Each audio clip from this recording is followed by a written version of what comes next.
ጤና ይስጥልን የሰነበታችሁ የተወደዳችሁ ተመልካቾቻችን ከአማራ ሚዲያ ኮርፖሬሽን ዘወትር በዚህ ሰዓት በቀጥታ ስርጭት ወደ እናንተ የሚደርሰው ሳምንታዊ የሰሞነኛ ዝግጅታችን ተጀምሯል። ዛሬም እንደተለመደው የተለያዩ መረጃዎችን እያነሳን ከእናንተ ጋር ቆይታ እናደርጋለን። ዘመኑ ታደለና ማህደር ብርሌው ከመላው የስቱዲዮ ባለሙያዎች ጋር ከእናንተ ጋር ነን። አብራችሁ እንድትቆዩ በአክብሮት እንጋብዛለን። ማህደር እንግዲህ ዛሬም በቆይታችን የተለያዩ ጉዳዮችን እናነሳለን። እንግዲህ ተከብራችሁ ተመልካቾቻችን ሰሞነኛችን እንደሚታወቀው ከሳምንቱ በሀገራችን በክልላችን ብሎም በዓለም አቀፍ ደረጃ ከነበሩ ጉዳዮች ውስጥ የተመረጡ ጉዳዮችን መርጠው በትንታኔ ወደ እናንተ ቆይታ የሚያደርግበት ዝግጅታችን ነው። ዛሬ እንግዲህ ከመረጥናቸው ርዕሰ ጉዳዮች ውስጥ የመጀመሪያው የአፍሪካ ህብረትን የተመለከተ ነው። በሁለተኛነት ደግሞ የያዝነው ሌላ ጉዳይም አለ። ከሰሞኑ እንግዲህ የቱርክ ፕሬዝዳንት ረጀብ ጣይብ ኤርዶጋን በኢትዮጵያ ጉብኝት አድርገዋል። ይህን ጉብኝታቸውን የተመለከተ ጉዳይም እናነሳለን። እንግዲህ የአፍሪካ ህብረት በተለየ ሁኔታ የኢትዮጵያ ድግስ ነው። ኢትዮጵያ ላለፉት 62 ዓመታት በኃላፊነት በአፍሪካ የዲፕሎማሲ ማዕከልነት እንዲሁም ደግሞ ከምስረታ እስካሁን ህብረቱ ላከናወናቸው ተግባራት በጣም ቁልፍ ሀገርና ወሳኝ ቦታ ሆና የቀጠለች ሀገር ነች ኢትዮጵያና በዚች የአፍሪካ የፖለቲካ ማዕከል በሆነችው ሀገር በርዕሰ መዲናዋ አዲስ አበባ የአፍሪካ ህብረት ባለፈው ሳምንት ተስተናግዷል። ለኛ ግን በተለይ በተደጋጋሚ የምናነሳው ጉዳይ ስለሆነ እንደ ማጠቃለያ ዛሬ ሰሞነኛችን መርጦታል። የአፍሪካ ህብረት እንግዲህ 62 ዓመታትን ያስቆጥራል።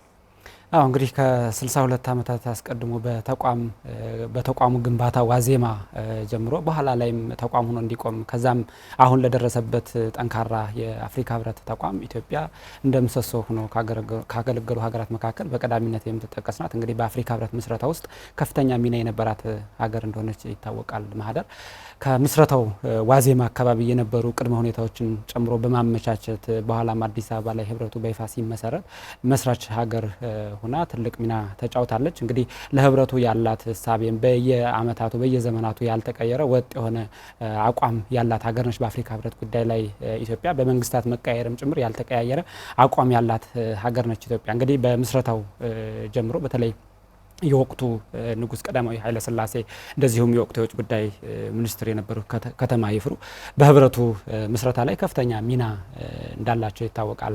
በተለይ የአፍሪካ ሀገራት የ1950ዎቹ መጨረሻ አካባቢና 1960ዎቹ መጀመሪያ አካባቢ ላይ ከቅኝ ግዛት ነጻ ከወጡ በኋላ ይህንን ነጻነቱንም በራሱ የሚያስተዳድር በዛ ላይ ደግሞ አፍሪካ ከነበረችበት የቅኝ ግዛት አዚም ሊያወጣ የሚችል አፍሪካዊ ተቋም ያስፈልጋል የሚል እሳቤ ስለነበረ ነገር ግን ደግሞ እሳቤውን ወደ መሬት ለማውረድ ልዩነቶች ነበሩ። እንደሚታወቀው የተለያዩ የአፍሪካ ሀገራት በተለይ በሁለት ቡድን ተከፍለው የሞኖሮቪያና የካዛብላንካ ቡድን በሚል ተከፍለው እንደነበር ይታወቃል። ማህደር ይህንን ቡድን ወደ አንድ አምጥቶ የወቅቱ የአፍሪካ አንድነት ድርጅት የአሁኑ የአፍሪካ ህብረት እንዲመሰረት እንግዲህ ኢትዮጵያ ትልቅ ሚና ነበራት። በዚህ ሁሉ ባለፉት አመታት ሁሉ ውስጥ እንግዲህ ይህንን ሚናዋን ሳትቀንስ እንደውም እያሳደገች የመጣች ሀገር ነች ኢትዮጵያ። እንግዲህ ቀደም ብለህ ከህብረቱም በፊት ያልክ ነበረ። የአፍሪካ አንድነት ድርጅት አሁን አፍሪካ ህብረት ከመሆኑ በፊት የአፍሪካ አንድነት ድርጅት ነውና የማህበሩ ስም። የአፍሪካ አንድነት ድርጅት ከመመስረቱም በፊት አፍሪካውያን በጋራ አንድ ሆነው ለሀገራቸው እንዲሁም ለአህጉራቸው እንዲቆሙ ከመጀመሪያ 32 ሀገራት ለመመስረት እንኳን አንደኛዋ ሀገር ኢትዮጵያ ናቸው ያልተገዛችው። ሌሎቹ ሀገራት ከቅኝ ግዛት ወጥተው ነው ህብረቱን ለመመስረት ወይም ደግሞ ያን ጊዜ አንድነት ድርጅቱን ለመመስረት ወደ አዲስ አበባ የመጡት ማለት ነውና እነዛ ሀገራትም ነፃ እንዲወጡ ሀገራችን የነበራት አስተዋጽኦ በጣም ከፍተኛ ነበረ። የፖለቲካ ድጋፍ አንዳንዶቹ በኢትዮጵያ መጥተው በግለሰብም እንዲሁም ደግሞ የቅኝ አገዛዝን የሚቃወሙ ግሩፖች መጥተው ወታደራዊ ስልጠና የወሰዱበት የተለያዩ ከለላዎችን ያገኙበት ኢሞሽናሊ ወይም ደግሞ በስሜትም የይቻላል መንፈስን እንዲያነግቡ የእውነት እናደርገዋለን ብለው በልባቸው ይህን ሰንቀው እንዲታገሉ የቅኝ ግዛት አገዛዝን ያደረገች ሀገራችን። ከዛ በኋላ ቀደም ብለህ ደግሞ ያነሳኸው ሀሳብ በህብረቱ የነበረውን የሀሳብ ልዩነት ህብረቱን ለመመስረት በታሰበ ጊዜ የነበረውን ሀሳብ ልዩነት እንዲሁም ደግሞ ተያይዞ የኢትዮጵያን አስተዋጽኦ ብናይ ደግሞ የሞኖሮቪያና የካዛብላንካ ሲባል ወይም ደግሞ የጋናው ፕሬዝዳንት ያን ጊዜ ኳሜ ንክሩማ ፖለቲካዊ አንድነትን ከሚያቀነቅኑት ውስጥ ነበሩ። በዋናነት እሳቸው አፍሪካ አንድ ሆና አንድ አገዛዝ ኖሯት አንድ መንግስት ኖሯት የሚል የፖለቲካ አንድነት ያስፈልጋል የሚሉት ግሩፕና ሁለተኛው ደግሞ የታንዛኒያው ፕሬዚዳንት አቋም የነበረው እንዲሁም ደግሞ የእሳቸውን ግሩፕ ይከተል የነበረው የታንዛኒያው ፕሬዚዳንት ደግሞ አይ አንድነቱ ቆይቶ ይመጣል፣ አሁን ግን በህብረት የምንሰራቸውን ስራዎች እንስራ የሚለው የሁለቱ ሀሳብ ልዩነት ላይ ሀገራችን እንደ አንድ ነጻ ሀገር እንደ አንድ የፖለቲካ ማዕከል አገር ያን ጊዜ እንኳን አይ በዚህ መንገድ ይሁን የሚለው ስምምነት እንዲመጣ ከፍተኛ አስተዋጽኦ ያደረገች ሀገር ነበረች። የሁለቱን ልዩነት ማለት ነው። እንደውም በነገር ላይ እዚህ ላይ የነበረው ነገር ላይ የነበሩ እማኝ የጻፉት አንድ መጽሐፍ ላይ እኔ ያን ጊዜ የኢትዮጵያ መሪ ቀዳማዊ ኃይለ ሥላሴ ይሄን ሀሳብ ለማሸማገል ሲሄዱ ያሉት ሀሳብ እኔ ሁልጊዜም አፍሪካ ብትመራበት ወይም ደግሞ አክቹሊ አሁን ላይም ፓን አፍሪካኒዝም ስንል እሱ ነው መመሪያው እሱ ነው ቃል በቃል ግን እሳቸው ያሉት መንገድ ሁልጊዜ እኔ ልቤን ይነካኛል። የጊኒውን ፕሬዚዳንት ጠርተው ሴክሬታሪን ናማ ልጄ ወንድምህን ጥራው ነው ያሉት። የጋናው ፕሬዚዳንት ባለመስማማት ለቀው ሲወጡ ሂድማ ወንድምህን ጥራው። ይሄ በቃ የመተዳደሪያ እንዲሁም ደግሞ አፍሪካ በዘላቂነት አመጣለሁ ብላ ለምታስበው ህልም እውን መሆን አንደኛው መመሪያ ይሆናል ብዬ አስባለሁ። ወንድምህን ይሄን ሰውዬ ጥራው አይደለም ያሉት ወንድምህን ጥራው ነው ያሉት ቀዳማዊ ኃይለ ሥላሴ ማለት ነውና አፍሪካውያንም በፓን አፍሪካኒዝም ሙቭመንት ወይም ደግሞ በአፍሪካዊ ሳቢ ሙቭመንት ማምጣት የሚፈልጉት ወንድማማችነትን ነው። ያን ጊዜ እንኳን ግን ይሄ ልዩነት ሲመጣ የጋናውን ፕሬዚዳንት እንዲጠራው ሴክሬታሪን ሲልኩት ሂድማ ወንድምህን ጥራው ነው ያሉት። ይሄን ሰውዬ ጥራው ማለት ይችሉ ነበር። የአንድ ሀገር መሪ እኮ ናቸው። ይሄ ሳቤ በኢትዮጵያውያን ያን ጊዜም ነበረ ከቀዳማዊ ኃይለ ሥላሴ ጀምሮ አሁንም ሀገራችንን በሚመሩት መሪዎችም በዘላቂነት ሳይቀየር የመጣ ሀሳቤ ነው እንደ ሀገር ማለት ነው። አዎ እንግዲህ በወቅቱም የሁለቱ ቡድን በነገራችን ላይ ኢትዮጵያን ወደ አንዱ ቡድን ለማስገባት በጣም ጥረቶች ሲደረጉ ነበረ። ኢትዮጵያም በተለይ የሌጎሱን ስምምነት ፈርማ ነበርና ቀዳማዊ ኃይለ ሥላሴ በተለይ የውጭ ጉዳይ ሚኒስትራቸውን ልከው ነበር ወደ ተለያዩ ሀገራት እነዚህ ሁለቱ ቡድኖች ወደ አንድ እንዲመጡ የውጭ ጉዳይ ሚኒስትሩ ከተማ ይፍሩ ለሁለት ሳምንታት ያክል ወደ ተለያዩ የአፍሪካ ሀገራት ተንቀሳቅሰው መሪዎችን ጭምር አናግረው ነበረ።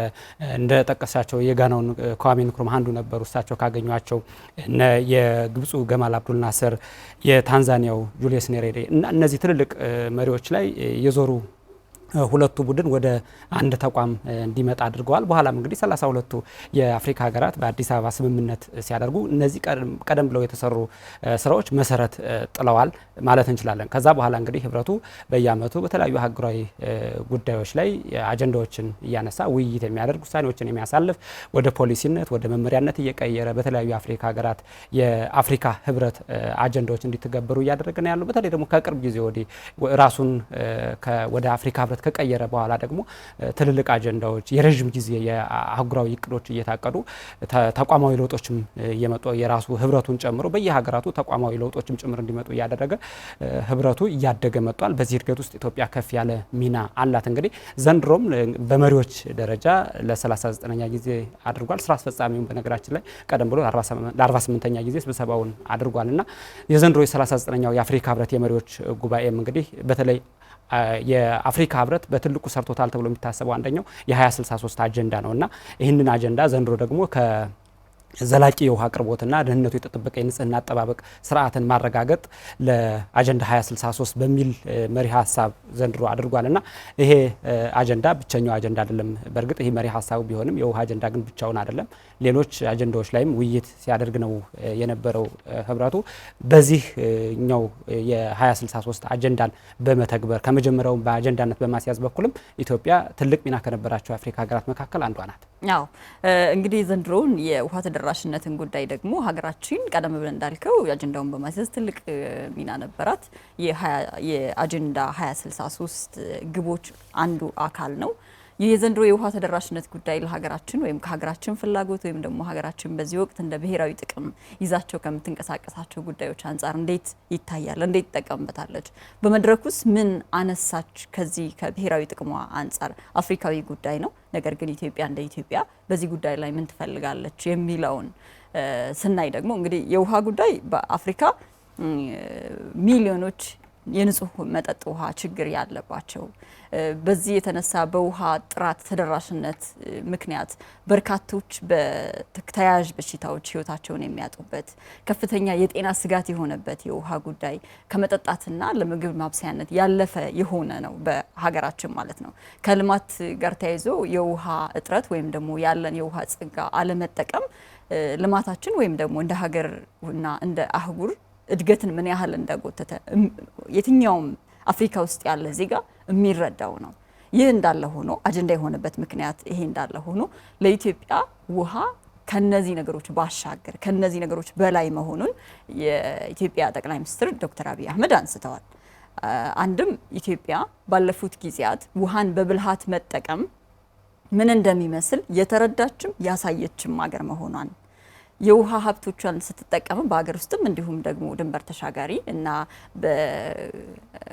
በአቅራቢያ በድንበር ያሉ የውሃ ሀብቶችን ስትጠቀም አጠቃላይ ለቀጠናው እንዲሁም ደግሞ ቀጠናውን አልፎ አጠቃላይ ለአህጉር ምን አይነት ጠቀሜታ እንዳለው በታላቁ ህዳሴ ግድብ ያሳየች መሆኑን አሁን የታላቁ ህዳሴ ግድብ ውጤት አፍሪካን በኃይል ለማስተሳሰር እየሰራ መሆኑን አሁንም ተደራሽ የሆነባቸው የአፍሪካ ሀገራት ቀላል እንዳልሆኑ አሁንም የመሰረተ ልማት ዝርጋታ እየተሰራ መሆኑን ሌሎች የአፍሪካ ሀገራትን ተደራሽ ለማድረግ እየተሰራ መሆኑንና አሁንም በኢትዮጵያ የባህር በር ጉዳይ የ130 ሚሊዮን ዜጎች የህልውና ጥያቄ ጉዳይ መሆኑን ይህ ጥያቄም እውን መሆኑ ለኢትዮጵያ ብቻ ሳይሆን አጠቃላይ ለቀጠናውና ለአህጉሩ አሻግሮ አይቶ ሄን አሳካለው ለሚለው ትልቅ ጉዳይ መሆኑን አንስተውበታል። አዎ እንግዲህ የውሃ ዝም ብሎ ውሃ ብለቻ ብለን የምናልፈው አይደለም የሚል ነገር ጠቅላይ ሚኒስትሩም እያነሱ ነበር በጉባኤው ላይ።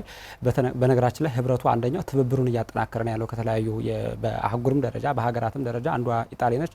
የኢትዮ ጣሊያን የአፍሪካ ጣሊያን ጉባኤም እንደዚሁ በአዲስ አበባ ተደርጎ ነበር። የጣሊያኗ ጠቅላይ ሚኒስትርም ተገኝታ ነበር። እንደዚሁም የተባበሩት መንግስታት ድርጅት ዋና ጸሐፊም ተገኝተው በህብረቱ ጉባኤ ላይ መልእክት አስተላልፈዋልና ማህደር እሱንን ወደ ተመልካቾቻችን አድርሰን ተመልሰን እንገናኛለን። አብራችሁን ቆዩ።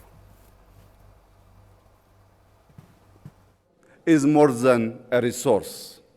It is a foundation of development, innovation and stability. ውሃ ሀብት ብቻ አይደለም፣ ከዛም በላይ ነው። የልማት መሰረት፣ የፈጠራ አቅም፣ ጉልበትና የደህንነት ማረጋገጫም ነው። ውሃ የከተማችንን፣ የግብርናችንን፣ የጤናችንንና የሰላማችንን እጣ ፈንታ ይወስናል። ኢትዮጵያ ውስጥ ውሃን ኃላፊነት በተሞላበት መንገድ መጠቀም መቻል እድገትና ብልጽግናን በእውቀትና በብልሃት ለመምራትና ለማሳካት ቁልፍ ጉዳይ መሆኑን ተምረንበታል። አሁን ላይ ታላቁ የኢትዮጵያ ህዳሴ ግድብ ለኢትዮጵያውያን ቤቶችና ለኢንዱስትሪዎች ኃይል መሆን ችሏል። ለጎረቤት ሀገራትም የኃይል አቅርቦት ምንጭ መሆን ችሏል። ለጋራ ጥቅም ተገዥ እስከሆኑ ድረስ ወንዞች በመላው አፍሪካ የደህንነት እንቅስቃሴ ሞተሮች ናቸው። በእኛ በኢትዮጵያ ምድር የግብርና ፖሊሲዎችና የፈጠራ ስራዎች በስንዴ ምርት ራሳችንን እንድንችል አድርገውናል። መጠነ ሰፊ የሆኑ የኢንዱስትሪ ኢንቨስትመንቶቻችን ከጥገኝነት ወደ ምርት እያስፈነጠሩ ነው። እውነተኛ ትብብርና አንድነት፣ ንቁና አዝጋሚ ተሳታፊ አካላት የሚባል ምልከታ ፈጽሞ የለውም። ይልቁንም ትብብር የሚኖረው የጋራ ጥቅምን ለማረጋገጥ በእኩልነት ላይ በተመሰረተ ወዳጅነትና የእያንዳንዱ አካል አስተዋጽኦ አስፈላጊ በሆነበት ሁኔታ ላይ ብቻ ነው። አንድን አካል ዝቅ አድርገህ የምትመለከተው ከሆነ ከሱ ጋር በትብብር መስራት አትችልም። እርዳታ ብቻ የምትሰጠውም ቢሆንም እንኳን ከሱ ጋር መተባበር አትችልም። ትብብር ሌላ ጉዳይ ነው። ስለዚህ እኔ አሁን ልነግራችሁ የምፈልገው እንድንተባበር ብቻ ነው። በዚህ አግባብ ከጠቅላይ ሚኒስትር አብይ አህመድ ጋር ወደፊት ግንኙነታችን በምናጠናክርበት ጉዳይ ዙሪያ ተወያይተናል። ይህም የትብብር ጽንሰ ሀሳብን የሚያጠናክርና ሀሳቡ ፍሬ ያፈራበት አይነት ውይይት ነበር። The absence of permanent African seats in the Security Council is indefensible. በተባበሩት መንግስታት ድርጅት የጸጥታው ምክር ቤት ውስጥ አፍሪካ ቋሚ መቀመጫ ለመኖር ወደ ጎን የሚተው ጉዳይ አይደለም። ያለንበት ዘመን 2026 እንጂ 1946 አይደለም። በአፍሪካና በዓለም ጉዳይ ዙሪያ የሚተላለፉ የትኛውም አይነት ውሳኔዎች ላይ አፍሪካ ልትኖርና ተሳታፊ ልትሆን ይገባል። Africa must be at the table. ተመልሰናል። የተከበራችሁ ተመልካቾቻችን የዛሬው ሰሞንኛችን በዚህ ሰዓት እያነሳ ያለው ጉዳይ የ39ኛውን የአፍሪካ ህብረት ጉባኤ በተመለከተ ነው።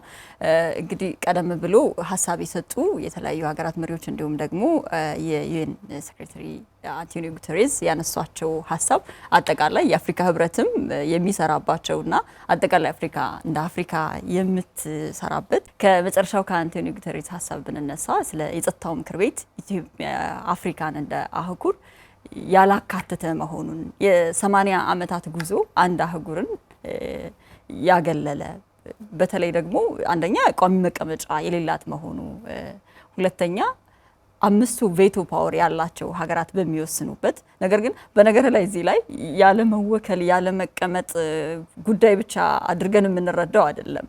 ጥናቶች እንደሚያሳዩት ባለፉት የተባበሩት መንግስታት ድርጅት የጸጥታው ምክር ቤት ባለፉት 10 ዓመታት ከተቀመጠባቸው የጸጥታ ጉዳዮች ውስጥ 80% የአፍሪካ ጉዳዮች ናቸው ይላል። እንግዲህ አፍሪካውያን በሌሉበት እንደማለት ነው። በተለይ ደግሞ የውሳኔ ደረጃ ላይ ስናይ ማለት ነው የአፍሪካ ጉዳይ የሚወሰንበት ነው ማለት ነው። በዚህ ሰዓት አጠቃላይ እንደ አህጉር 45 ሚሊዮን አፍሪካውያን ወይም በተለያዩ ሀገራት ዜጎች በጸጥታ ስጋት ተፈናቅለዋል ይላልና የነዚህ ዜጎች ሁሉ ጉዳይ ሆኖ የአፍሪካ ህብረት የጸጥታው ምክር ቤት ሲያነሳ አፍሪካውያን የሌሉበት ነው ማለት ነው እና አንቶኒዮ ጉተሬስ በምንም አይነት ምክንያት የአፍሪካውያን የቋሚ መቀመጫ ጥያቄ ልክ አይደለም ልንልበት የምንችል አይደለም እያሉ ነበርና ይሄ የአፍሪካ ህብረትም አንደኛው የሚሰራበት ዓላማ ነው። አው የህብረቱ በ2063ም ጭምር ዓለም አቀፍ ተጽዕኖ ከፍ ያለ አህጉር መፍጠርን አንዱ ግቡ አድርጎ አስቀምጧል። ይሄ ዓለም አቀፍ ተጽዕኖ ደግሞ የሚታየው አንደኛው እንዲህ ባሉ እንደተባበሩት መንግስታት ድርጅት ተቋማት ባሉ ውስጥ የሚኖር ውክልና ነው። እንዳልሽው ውክልና ሲባል በመደበኛነት ከመወከል ጋር የተያያዘ ሳይሆን እነዛ ውሳኔዎች በቀጥታ በተዘዋዋሪ አህጉሩን ስለሚመለከቱ እንግዲህ በቢሊዮን የሚቆጠር ህዝብ ነው በዓለም ላይ ከፍ ያለ ድርሻ ያለው አህጉር ነው አፍሪካና የዚህ አህጉር ላይ የሚወሰኑ ውሳኔዎች በራሱ አንደኛው በራሱ በአህጉሩ ተሳታፊነት በራሱ በአህጉሩ ወሳኝነት የሚወሰኑ መሆን መቻል አለባቸው። አሁን እንግዲህ ለአፍሪካዊ ችግሮች አፍሪካዊ መፍትሄ መስጠት አለበት የሚል ለምሳሌ አንዱ የአህጉሩ የአፍሪካ ህብረት መመሪያ አለ። እንደዚህ ያሉ መመሪያዎች ደግሞ ዓለም አቀፍ ስብሰባዎች ላይ የጸጥታው ምክር ቤት ላይ ቋሚ መቀመጫ ያስፈልጋል ሲባል እንደዚህ ያሉ ጉልበቶችንም ጭምር ለማግኘት ነው። አሁን የሚወሰኑ ውሳኔዎች አሉታዊም ከሆኑ መከላከል ያስፈልጋል፣ አዎንታዊም ከሆኑ ይሁንታ የአፍሪካን ይሁንታ ማግኘት መቻል አለበት። ዓለም ለአፍሪካ የሚወስንለት ሳይሆን አፍሪካ በራሱ የሚወስንበት እድል መፈጠር መቻል አለበት ነው። እንደዚህ ያለው ደግሞ በተለይ ከቅርብ ጊዜ ወዲህ ቀደም ባሉትም ጭምር መሪዎች በእርግጥ ሲቀነቀን የነበረ ጉዳይ ነው። አሁን ላይ ችግሩ የነበረው የተባበሩት መንግስታት ድርጅትና ሌሎችም ሀገራት ጉዳይ ብለው ያለመያዝ ችግር ነው የነበረው። አሁን ግን የተለያዩ የዓለም ሀገራትም ጉዳዩን ወደ ቅቡልነት አጀንዳው አሁን ወደ ቅቡልነት እየሄደ ነው ያለውና ምናልባት የተባበሩት መንግስታት ድርጅት ዋና ጸሐፊ አንቶኒዮ ጉተሬስ እንዳሉት እንግዲህ አሁን 1946 ላይ አይደለንም ያለ ነው 2026 ላይ ነንና የአፍሪካ በጸጥታው ምክር ቤት ቋሚ መቀመጫ የማግኘት እድል መሰጠት መቻል አለበት መሰማት መቻል አለበት የሚል ነገር ነው ሲያነሱ የነበረውና ይሄኛው እንግዲህ ባለፉት ጉባኤዎችም ጭምር ሲያነሱት የአፍሪካ ሀገራት መሪዎች ደጋግመው ሲያነሱት የነበረ ነው። ምናልባት እንግዲህ በቅርቡ ለውጥ ሊኖር ይችላል ብለን እናስባለን። ይሄ ደግሞ ለህብረቱ ትልቅ ጉልበት መሆን የሚችል ነው ማህደር። አዎ ሌላው እንግዲህ የአጀንዳ 2063 ወይም ደግሞ የአፍሪካ ህብረትን 50ኛ ዓመት ተከትሎ ለቀጣይ 50 ዓመት እውን ለማድረግ በ2013 ከያዙት አጀንዳ ውስጥ አንዱ ኢኮኖሚን የተመለከተ ነው። ወይም ደግሞ የበለጸገች አፍሪካን በተለይ ደግሞ ብልጽግናዋ ወይም እድገቷ ሰው ተኮር የሆነ እድገት ያላት አፍሪካን እውን ማድረግ ነው። ለነዚህም የተለያዩ ጉዳዮች ላይ ተፈራርመዋል እንደ ህብረት ማለት ነው። ከነዚህ ውስጥ አንዱ የነፃ የንግድ ቀጠና ነው። የነፃ የንግድ ቀጠና አፍሪካ በተለያየ ሁኔታ ያን ጊዜ ቀጥታ ቅኝ ግዛት አሁን ደግሞ የእጅ አዙር ቅኝ ግዛት እየተካሄደባት ነው። ሀገራት ራሱ በሀገራቸው ወይም ደግሞ በሀገራቸው ወሳኝ ጉዳይ ላይ አያዝዙም የሚለው ነገር የመልካም አስተዳደር ችግርም ሆኖ የሚመጣው ነገር በዋናነት የፖለቲካ የኢኮኖሚ ድሪቭን ነው። ወይም በኢኮኖሚ የሚደግፍህ ወይም ኢኮኖሚህ ላይ ፓወር ያለው ሀገር ፖለቲካ ላይ ፓወር ይኖረዋል ማለት ነው። ፖለቲካ ላይ ፓወር ካለው ደግሞ በቀጥታ እዚህ ላይ የተቀመጠው መንግስት ሳይሆን ጣልቃ የሚገባው ሀያል ሀገር እንዲመራህ ያደርጋል ማለት ነውና ይህ እንዳይሆን ኢኮኖሚ ላይ ለመስራት የነፃ ንግድ ቀጠና አጠቃላይ እንደ አህጉር እውን ለማድረግ በ2018 እንደ አውሮፓውያን አቆጣጠር 34 ሀገራት የአፍሪካ ሀገራት የፈረሙት ነበረ። ከዛ በኋላ 54ቱ ሀገራት ፈርመውታል። ሀገራችንም ከፈረሙ ሀገራት ውስጥ አንዷ ነችና እውን ለማድረግ የተለያዩ ስራዎች ይሰራሉ። የተለያዩ የመሰረተ ልማት ግንባታዎች ይሰራሉ። የተለያዩ ሀገራት በሀገራቸው ውስጥ ተኪ ምርቶችን እንዲያመርቱ ይደረጋል። እንደዚህ አይነት እንቅስቃሴዎች አሉ። ይህ እውን መሆን አፍሪካ እንደ አጠቃላይ እንደ ህብረት የያዘችውን አጀንዳ እውን ለማድረግ ዋነኛውና መሰረታዊ ይመስለኛል። አብዛኛውን ጊዜ በየሀገራቱ ያሉ እንኳን አክቲቭ የሆኑ በአፍሪካ 50 ያህል ታጣቂ ቡድኖች አሉ ይባላል። አብዛኞቹ በቀጥታም ሆነ በተዘዋዋሪ የጸጥታ ስጋቱ ከኢኮኖሚ ጋር ሊገናኝ ይችላል። ምናልባት በእጃዙር ሌሎቹ የሚያግዟቸው ታጣቂዎችም ቢሆኑ ታጣቂዎቹ በትክክለኛ ፍላጎት የሚነሱ ከሀገሩትም ይሆኑ ግን ከኢኮኖሚ ጋር የሚያያዝ እድሉ በጣም ከፍተኛ ነው። ስለዚህ እንደ ሀገር እንደ ዜጋ የኢኮኖሚ ሁኔታን አደገ ወይም ደግሞ እያንዳንዱ ዜጋ መሰረታዊ ፍላጎቱ የተሟላለት ሊሆን እንደሚችል በተለይ መሰረታዊ አሁን እንደ አፍሪካ የጤና፣ የትምህርት፣ ሌሎች መሰረታዊ የሚባሉ ተደራሽነታቸው እንደ ዜጋ በጣም ብርቅ እንደሆኑብህ ነው እንደ አንድ ዜጋ ኖረን ምናልባትም ለቃሉ ይቅርታ የምትሞተው። ስለዚህ ይህ እንዳይሆን እንደ አህጉር ምን ሊሰራ ይገባል የሚለውን እውን ለማድረግ የነጻ ቀጠናው ጉዳይ ትልቅ ስራ እየተሰራበት ነው። ኢትዮጵያ ወደ ተግባር ገብታለች። በእርግጥ ይህንን የነጻ የንግድ ቀጠናን ለመመስረት እንግዲህ ካሳለፍነው መስከረም 2018 ዓ.ም ጀምሮ በይፋ የንግድ ቀጠናዋን ከፍታ ስራዎች እየተሰሩ ነው ያሉት በድሬዳዋ እና ይሄኛው አሁን ላይ በጣም ወደ ተግባር የተገባበት አጀንዳ ነው። አሁን የአፍሪካ ሀገራት አንዱ መሰረታዊ ጉድለት ተብሎ የሚነሳው እርስ በርሳቸው ያለው የንግድ ትስስር ነው። የንግድ ትስስሩ አንደኛው የመንገድ አካባቢ ያለው ቢሮክራሲ፣ የጉምሩክ ቢሮክራሲ፣ አሳሪ ህጎች እርስ በርሳቸው የአፍሪካ ሀገራት የንግድ ልውውጥ ያደርጉ እና ከፍተኛ የሆነ የታክስ ጭማሪን በራሱ አንደኛው የሚነሳው ነውና የንግድ ልውውጡ ከፍ ያለ ኢኮኖሚያዊ ድርሻ ይኖረዋል። አሁን ላይ የአፍሪካ ህብረት እንግዲህ በዚህኛው በኩል አፍሪካ ሀገራት በጣም ዝቅተኛ የሚባል የእርስ በርስ የንግድ ልውውጥ እንዳላቸው አጥንቶ ነው ይሄኛውን ያስቀመጠው። ከ15 እስከ 18 አካባቢ በመቶ ሊሆን እንደሚችል ነው መረጃዎች የሚያሳዩት። እንግዲህ የአውሮፓ ሀገራት አሁን እርስ በርሳቸው እስከ 70 በመቶ የሚደርስ የንግድ ልውውጣቸው እዛ አካባቢ የኤዥያ እስከ 60 በመቶ አካባቢ የሚሆን እንደሆነ መረጃዎች ያሳያሉና የአፍሪካን ስንመለከት እንግዲህ እንዳልኩሽ ከ15 እስከ 18 በመቶ አካባቢ የሚደርስ በጣም ዝቅተኛ ተብሎ የሚታሰብ ነው። ይሄ ደግሞ የሀገራቱን ኢኮኖሚ ይጎዳል፣ የሀገራቱን የእርስ በርስ ግንኙነትም ይጎዳልና የነጻ ንግድ ቀጠና ስምምነቱ አሁን ላይ ወደ ተግባር እየተገባ ነው። ሌሎች ፈራሚ ሀገራትም እየጀማመሩት ነው ያለውና ለውጥ ይመጣበታል ተብሎ ነው የሚታሰበው። ኢትዮጵያም ጭምር በህብረቱ ላይ በጠቅላይ ሚኒስትር ዶክተር አብይ አህመድ ካነሳቻቸው ሀሳቦች መካከል አንደኛው ይሄ ነው። እንግዲህ ኢትዮጵያ በነገራችን ላይ ብዙ አጀንዳዎችን ነው በህብረቱ ላይ ያነሳቸው። የህብረቱን የ2063 አጀንዳ ከማሳካት አንጻር እየሰራቻቸው ያሉ ስራዎችን ብዙ ስራዎች ጠቅሰዋል። ጠቅላይ ሚኒስትሩ ብቻ ሳይሆን የአፍሪካ ህብረት ኮሚሽን ሊቀመንበሩም የሌሎች ሀገራት ተሳታፊ መሪዎችም ጭምር የኢትዮጵያ ከአጀንዳ 2063 አንጻር እየሄደችበት ያለውን ርቀት በደንብ ያነሱበት ነው የነበረው። ቀደም ሲል የጀማመር ነው የውሃ ጉዳይም ያው በደንብ አልሄድንበትም እንጂ የውሃ ጉዳይ አሁን ከፍ ብሎ ከአፍሪካ አንጻር አሁን የኢኮኖሚ ትልቅ የኢኮኖሚ ጉዳይ ነው። ውሃ ትልቅ የሴኩሪቲ የጸጥታና የደህንነት ጉዳይ ሆኗል። የስራ ዕድል መፍጠሪያው ያለው እዛ አካባቢ ነው። ሀብቱ ኢነርጂው አሁን ደግሞ በተለይ የታዳሽ ኃይል አቅርቦት ጋር ተያይዞ አንደኛው ኢነርጂ የአፍሪካ ጉዳይ ሆኗልና እነዚህ ጉዳዮችም ጭምር በዝርዝር እየተነሱ ነው የነበረው።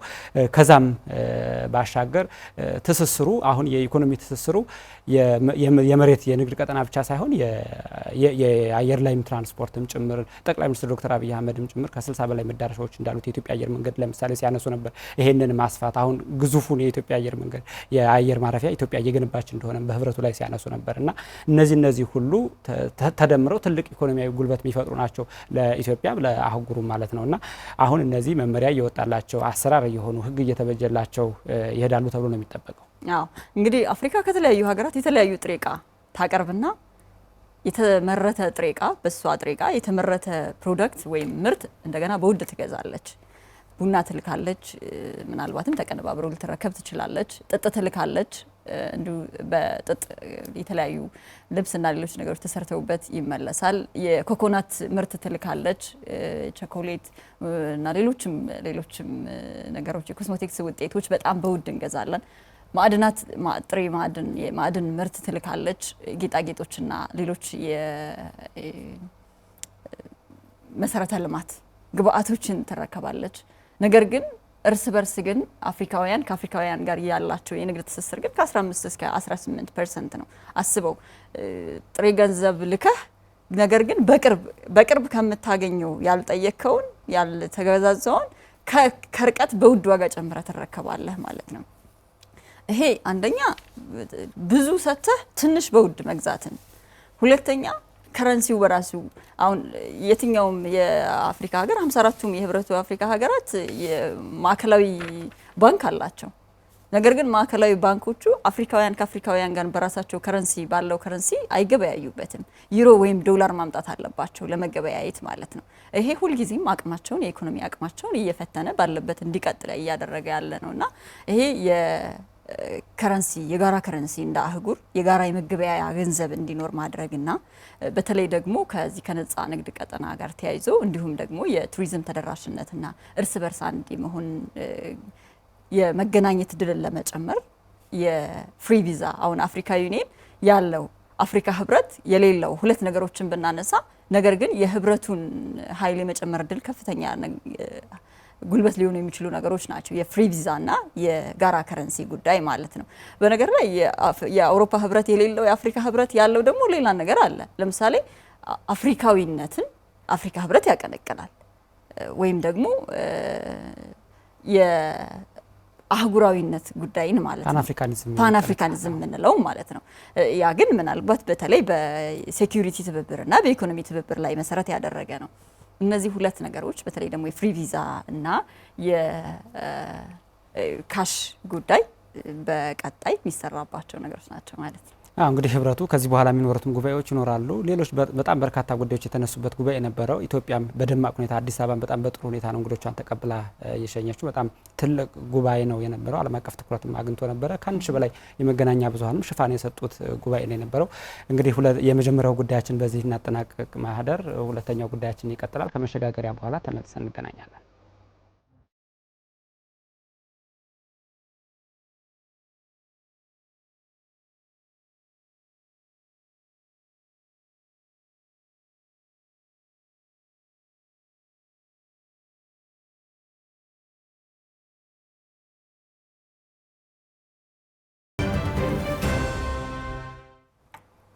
የተከበራችሁ ተመልካቾቻችን ከኛ ጋር ቆይታ እያደረጋችሁ ያላችሁት የሰሞነኛ ዝግጅታችን እያቀረብን ባለንበት ሰዓት ነው። አሁን በሰሞነኛችን ወደ ሁለተኛው ጉዳይ እናልፋለን።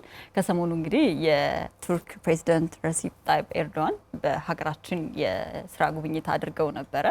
የእሳቸውን ቆይታ በተመለከተ የኢትዮጵያና የቱርክን ግንኙነት እናነሳለን ማለት ነው።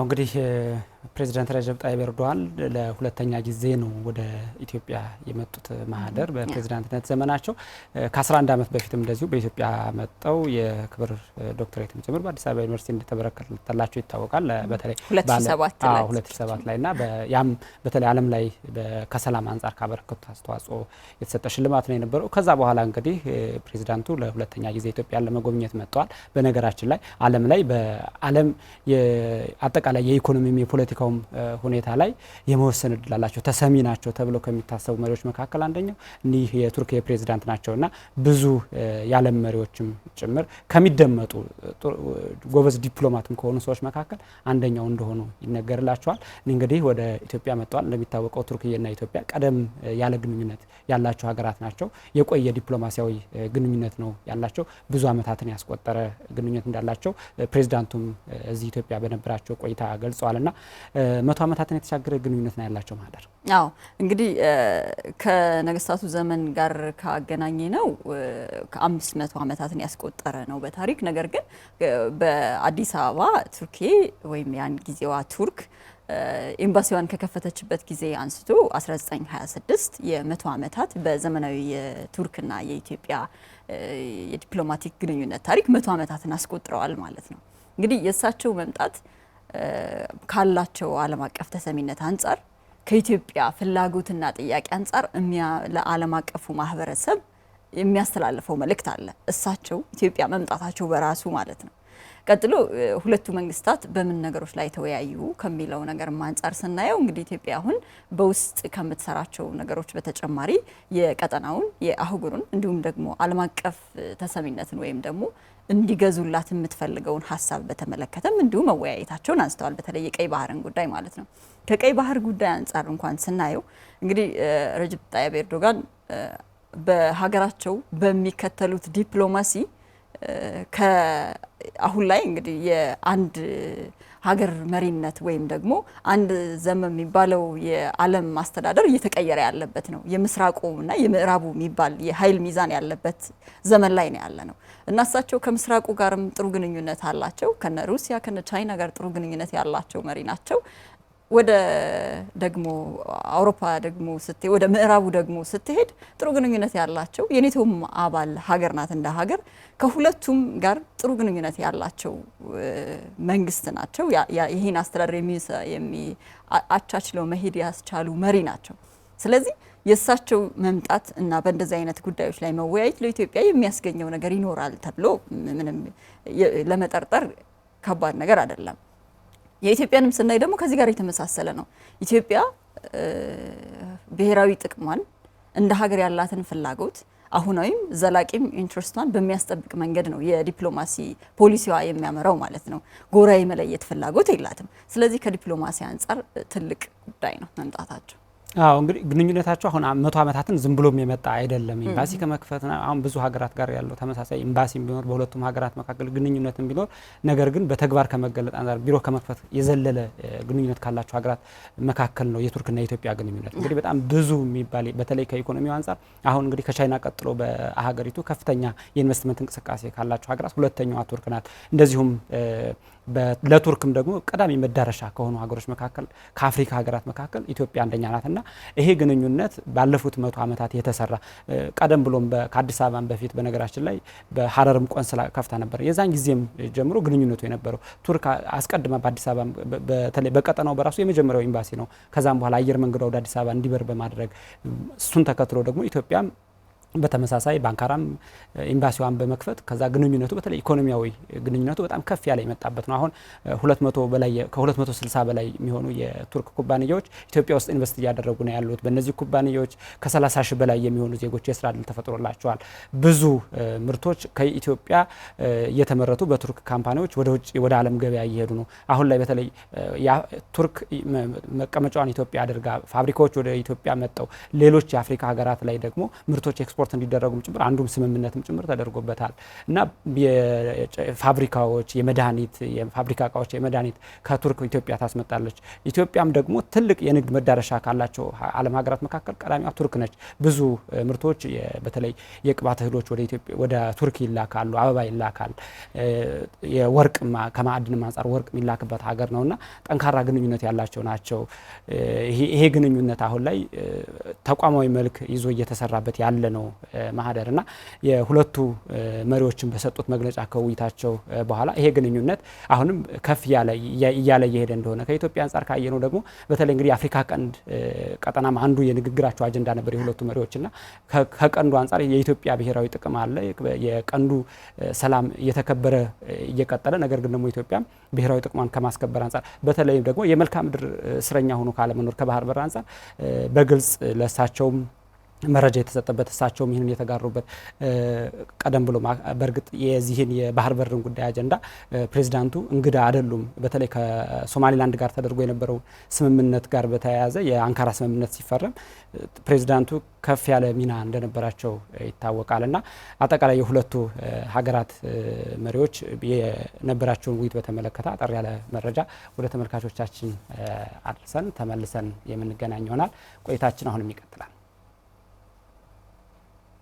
ላይ ካለው ልምምድና ትሬንድ ውጪ በጠላቶቻችን ደባ ለረጅም ጊዜ የጂኦግራፊ እስረኛ ሆና እንድትቆይ መደረጉ ትክክል አለመሆኑንና እንደ ቱርኪያ ያሉ የኢትዮጵያ ወዳጆች በዲፕሎማቲክ መስኩ ጫና በመፍጠር በሰላማዊ መንገድ ኢትዮጵያ የሲ አክሰስ ማግኘት የምትችልበት ሁኔታ እንዲያግዙ በስፋት ተወያይተናል። በጸረ ሽብር ትግሉ በጋራ ለመስራት የተስማማን ሲሆን በዚህ ዓመት ቱርኪያ የኮፕ ዝግጅት ታዘጋጃለች። በሚቀጥለው ዓመት ኢትዮጵያ ከቱርኪያ ትረከባለች። በዚህ 2 ዓመታት በሚደረገው የኮፕ ዝግጅት ውስጥ የልምድ ልውውጥ እና መደጋገፍ እንዲኖር ተስማምተናል። በመጨረሻም በኢትዮጵያና በቱርክ መካከል ከጥንት ጀምሮ የነበረው ዝምድና ወዳጅነት አሁንም በመከባበር በመደጋገፍ አብሮ በመስራት ወዳጅነት ለማጠናከር በእኔና በፕሬዝዳንት ኤርዶጋን መካከል ከስምምነት ተደርሷል። ሁለቱ ሀገራት የባህልና የሃይማኖት ትስስርን ጨምሮ ረጅም ዘመናትን ያስቆጠረ ግንኙነት አላቸው። አሁንም በቱሪዝም መሰረተ ልማት፣ በባቡር መንገዶችና በአምራች ኢንዱስትሪዎች ላይ በጋራ እየሰራን ነው። የአፍሪካ ቀንድ የዓለም ሀገራት የትኩረት ማዕከል ሆኗል። በቀጠናው ያለችው ኢትዮጵያ ደግሞ ካላት ጠንካራ የመንግስት አስተዳደርና ልምድ ጋር ተደምሮ ተፈላጊ ሀገር ያደርጋታል። ብዙ ዋጋ በከፈለው በዚህ ቀጠና ቱርክዬ ተጨማሪ ጥፋቶችን ማየት አትፈልግም። የቀጠናው ችግሮች በራሳቸው በቀጠናው ሀገራት መፈታት ይኖርባቸዋል። ተመልሰናል። የተከበራችሁ ተመልካቾቻችን እያነሳን ያለነው ጉዳይ የኢትዮ ቱርክ ዲፕሎማቲክ ግንኙነትን ነው። እንግዲህ የሁለቱ ሀገራት ግንኙነት ወደ ስትራቴጂክ አጋርነት ያደገ መሆኑን የሚያሳይ ነው። የሁለቱ ሀገራት መሪዎች ቆይታና ሁለቱ ሀገራት በቆይታቸው ዙሪያ የሰጡት ጋዜጣዊ መግለጫ ያረጋገጠልን ይሄን ነው። እንግዲህ ቀደም ብሎ የቱርክ ኢትዮጵያ ውስጥ እየሰራቸው ያለችውን ስራ እንዲሁም ደግሞ ዓለም አቀፍ ግንኙነታቸው ሊያመጣ የሚችለውን ከኢትዮጵያ ብሔራዊ ጥቅም አንጻር የሚያመጣውን አስተዋጽኦ እያነሳን ነበረ። እንግዲህ እንደዚህ አይነት ሀገራት ወደ ሀገራችን ሲገቡ በልማቱ መስክ የሚያመጡት ወይም ደግሞ የሚሰሩት ስራ የሚያስገኙት ኢኮኖሚያዊ ጥቅም የሚቀጥሩት ሰው ብዛት ወይም ሌሎች ነገሮች ብቻ ሳይሆን እንግዲህ እንደ ሀገር ይዘውት የሚመጡት ፍላጎት ይሄ አንደኛው ጉዳይ ነው ማለት ነው። ምክንያቱም ኢትዮጵያ ሁልጊዜም የአደጉ ሀገራት መጣው ሀገር ላይ ፋብሪካ እንዲገነቡ ብቻ አይደለም የምትፈልገው። በራሷም አሁን አምራች ኢንዱስትሪዎችን በጣም ግራንድ የሆኑ በአፍሪካ የመጀመሪያ የሚባሉ ትልልቅ ፕሮጀክቶችን እየሰራች ያለች ሀገር ነች። ይሄ እንደውም ከአፍሪካዊ ተጽዕኖ ፈጣሪነት አንጻር በአፍሪካ ሁለተኛውን የመጀመሪያውም የኢትዮጵያ ነው። ቀጥሎም ሁለተኛውን የሀብ ኦፍ አፍሪካ የተባለውን ደግሞ የአፍሪካውያን ቤትና መዳረሻ የተባለውን የአየር መንገድ እየገነባች መሆኑ የህዳሴ ግድብና ሌሎችም እንደ አፍሪካ ተጽዕኖ ፈጣሪነቷ ሲነሱ ነበረ።